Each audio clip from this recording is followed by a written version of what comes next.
Hello everyone. Hope everybody is doing fine. As promised, today I would be talking about how to become a successful independent professional. Now, one of the most important things about going independent is how to begin.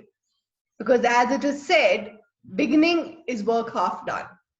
So, until unless you know when to take that step, how to take that step, and what to do before you take that step, it is very difficult for you to go as an independent professional. You cannot just wake up one day and say, okay, I'm done with my job now and I want to go independent. So that's not how it works. You need to lay the groundwork. You need to inculcate certain skills in yourself. You need to understand and determine what it is that you want to do before you become an independent professional. Now, one of the most important questions which a lot of people ask me is, can a fresher immediately start his own practice? Now, yes, they can start their own practice, but I would suggest that as a fresher, you need to take a little more experience, you need to have a little more practical insight before you decide to go independent as a legal practitioner. On the other hand, if you want to start a legal startup, if you want to do some ancillary legal jobs, then maybe you can go professional, you can go independent as soon as you pass out of college. In fact, the sooner the better. If you want to run a legal blog, why not start in college? If you want to become a contract drafting professional, why not start in college? You can learn and gain as you go. That's why develop the skills, and if you think you have the necessary skills, if you have the right network, then yes, a fresher can also become independent the moment she or he passes out of law school. Now let us talk about how can one prepare oneself to become independent. Now first of all, what you need to decide is, what do you actually want to do? If you want to go into litigation, whether you want to start a legal startup of your own, if you want to become a consultant, you want to go for legal content creation, there are lots and lots of opportunities available for everybody out there. So what you need to do is, firstly, figure out what interests you, where your passions lie, and then move towards skill development in this particular area. Now, for example, for me, I love to write. So when I thought of becoming independent, I wanted to work on my writing skills, on my legal research skills, and at the same time, I also had a considerable amount of experience in contract drafting and in employment laws. So I wanted to build up my skills as well as add new ones so that I could be a successful legal consultant. So when you're going independent, generally there's no one above you, and it's you who has to establish their own reputation. So I would suggest start with showcasing your skills. So for example, if you are good in contract drafting, then why not learn a little bit, maybe share a bit of your work on professional networks, try to be in contact with those who have similar interests as yours, build up, show your work to the world, let the world know what you do and how you do, and the fact that you are good at it. So that's a very important thing to do. Before you decide to go independent, I would suggest that you start building up your network.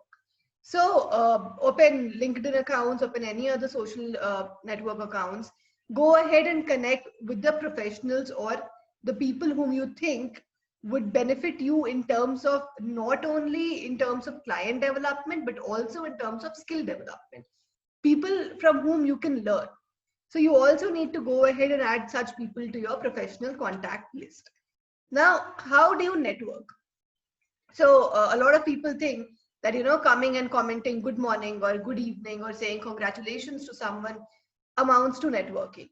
While it is very nice to be polite and very nice to be celebratory of others' achievements, it's also important for you to interact with people in a professional perspective. So, for example, if someone has asked a doubt on LinkedIn, now go ahead and try answering that. Answer it in a very clear, lucid manner, cite some legal provisions, talk about some case laws. If someone is discussing a latest legal development, go ahead, give your inputs. That way, people would see that you are meaningfully contributing to a particular content, and people will get to know you. Now, Another question which people often ask is how to get clients. Now, when you begin, I would suggest do not think much in the direction of whether I will get clients, how will I get clients. Just try and improve yourself, build up a good network, and show your work to the world. The work will in itself pour in. So also keep an open eye. Keep an open eye on LinkedIn, on websites such as Freelancer. There are also, I think, Upgrad also works in the same direction. There are a lot of other flexi work websites where you can, scout for projects. So keep an eye open for these. And whenever you see an opportunity, go and pitch yourself. Make a profile, a brief profile of yourself. Highlight your skills there, and also highlight your skills on these professional networks. So a lot of times what happens is that someone may spot you. If you, for example, if you are very good in IP laws and you've been consistently sharing your views regarding IP laws, and someone is in need of maybe an IP lawyer and they see you, they may approach you for the same. So you need to be on your toes all the time. You need to be out there, be visible, and let the people see you for the work you do.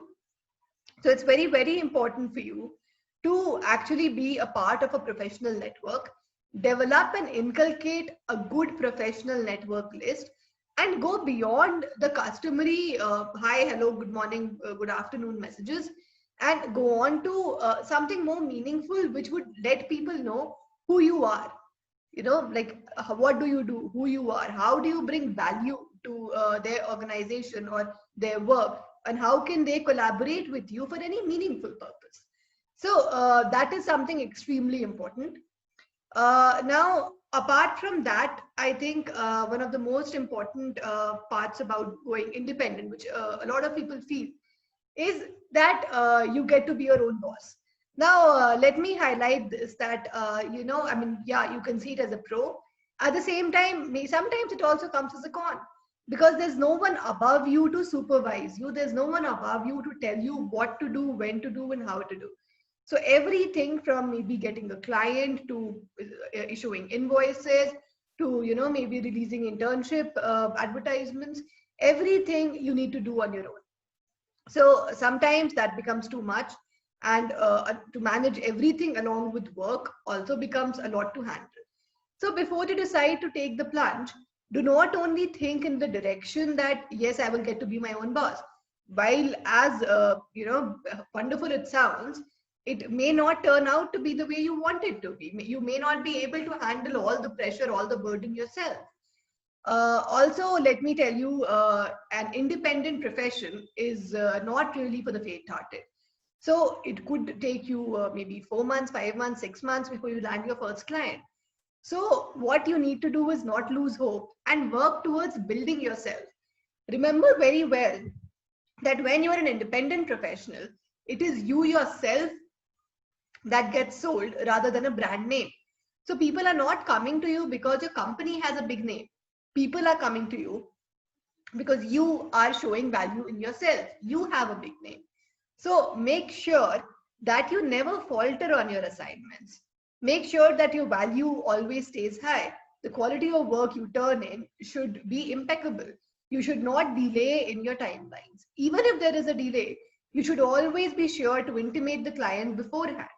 So these are tiny things, which show how professional a person is. And professionalism goes a long way when it comes to an independent profession. Hence, you need to develop that level of professionalism in yourself. Now, another thing is make sure that you always deliver good quality of work, because word travels. So if you are giving a good quality of work to one client, they may go and tell someone else that, yes, I got work done from her and she is good. And if you have some requirement, maybe you can approach her. So things like this also work very well in an independent profession. So develop contacts and develop meaningful contacts, so that later on your clients can go ahead and spread the word and you would get more clients through them. So that's also an important thing to keep in mind if you're going independent. Give yourself time, I would say. I mean, do not lose hope if you're not getting clients for the first 6 months. I mean, it's a slim chance that anybody would get like, a host of clients the moment they start. So it takes time to build up something. And if you genuinely actually want to build up something, then I think you should give it time and move on bit by bit, create an asset within yourself. And once you are an asset to other people, clients are definitely going to come to you. It is the time of remote work and gig economy is approaching very fast. So in future, you would see a lot of work getting outsourced. So if you do want to make it big, then try to work on yourself, make sure to focus on your personal branding. If you are an independent professional, if you want to set up a company or start a startup, then to a certain extent, your personal branding also matters, because the client would be like, okay, so and so has set up a company, it must be good. So that's the kind of credibility you need to have in the market in order to sell yourself or rather sell your work. Hope this was helpful. If you have any further queries, please make sure you DM me on LinkedIn or you leave a comment down here. I would be glad to help you out. I would be glad to answer all your questions. Thank you. Have a nice day.